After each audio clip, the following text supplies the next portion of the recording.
in New York City on Friday, in a time of anti-immigrant rhetoric and laws that have come to define Donald Trump's young presidency. 196 people from 56 countries became U.S. citizens. Below the glass dome of the New York Public Library, people from countries including Bangladesh, Kosovo and Taiwan renounced their birth countries in favor of the U.S. Travel ban goes into effect despite courts saying security issues unfounded. Read more. It was an emotionally charged ceremony that occurred in the week Trump's attempt to ban travelers from 6 Muslim-majority countries went into partial effect. One person at the ceremony was from a targeted country, Yemen. Another was from Iraq, which was included in the first version of the president's travel ban. Valerie Mendez, a 22-year-old from the Dominican Republic, said becoming a U.S. citizen took on new importance with Trump as president. She had lived in the U.S. for 6 years legally but wanted the most security possible. "I have the right to be here," Mendez said. "It's not that I didn't before, but I can be more confident now. There are signs that more people are applying for naturalization because of the president." According to U.S. Citizenship and Immigration Services (USCIS), since the 1st of October 2016 there has been a 21% increase in naturalization applications submitted compared with the same period a year before. Immigration attorneys have observed a rise in applications in response to the presidential campaign and election. The president, whose eponymous New York Tower is 15 blocks north of the library's Fifth Avenue address, was absent from the ceremony. His predecessor, Barack Obama, featured in a welcome video at naturalization ceremonies during his time in office. Friday's ceremony featured a brief video in which Homeland Security Secretary John Kelly appeared. Facebook, Twitter, Pinterest. According to Citizenship and Immigration Records, the number of people applying for naturalization has increased 21%. Photograph, Jonathan Blanc, NYPL for The Guardian. And any references to Trump from speakers were veiled in generalizations about anti-immigrant rhetoric.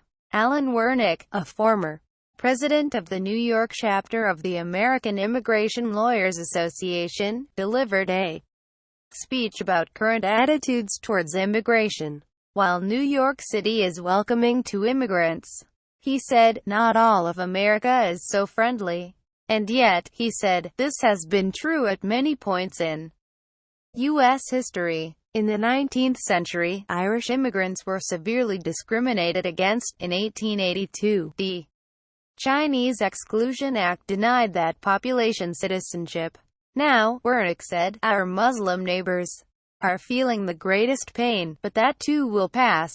Because immigrants have always been a part of the fabric of the U.S., Wernick said, they have shown time and again that they can prevail over laws and language designed to stop them.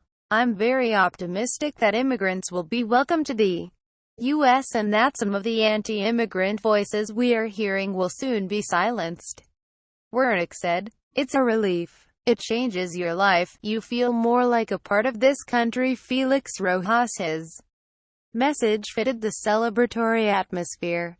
The crowd included many people who had called the U.S. home for decades, but had not made the final step to citizenship. Felix Rojas said that even though he had lived in the U.S. for more than 40 years as a legal resident, becoming a citizen felt different. I'm happy, he said. It's a relief. It changes your life. You feel more like a part of this country. He moved to the U.S. with his parents as a child but married a Mexican woman who he could not bring to the U.S. His relationship with her, and his 6-year-old daughter, was limited to months-long visits to Mexico. As of Friday, he can sponsor their citizenship applications. When I bring my wife and daughter, I want to educate my daughter to be something useful for this country. A doctor, a lawyer, he said. Rojas said he was not worried about Trump's immigration policies but as a citizen, he wanted to challenge the president's anti-Latino rhetoric. "I'm going to prove that I'm going to do better in this country than he thinks," Rojas said. Facebook, Twitter, Pinterest attendees celebrate during the ceremony in New York. Photograph, Jonathan Blanc, NYPL for The Guardian. Candidates queued outside the library with family and friends. Inside, they exchanged hugs and kisses with loved ones for the last time as non-citizens before entering a line to get important documentation and take an assigned seat. This process lasted for 2 tense hours before USCIS staff took the stage to prepare the incoming citizens for the ceremony. Trump travel ban Q. Next. Read more. An undercurrent of national politics flashed when Tim Houghton, deputy director of USCIS's New York field office, explained the rights the naturalization candidates would gain as citizens. Houghton explained that they would all soon be able to get a U.S. passport, sponsor a family member's citizenship application and vote, which was the only listed item to elicit applause. Shortly after that, an announcer called out the 56 countries represented at the ceremony, from Albania to Yemen, indicating that the representatives of those countries should stand. The atmosphere reached a joyous crescendo when the Dominican Republic was announced. 60 people rose, inviting smiles from the citizens, staff and family and friends attending the ceremony. The 196 new citizens in New York City were among 15,000 who would be naturalized nationwide over the 4th of July weekend.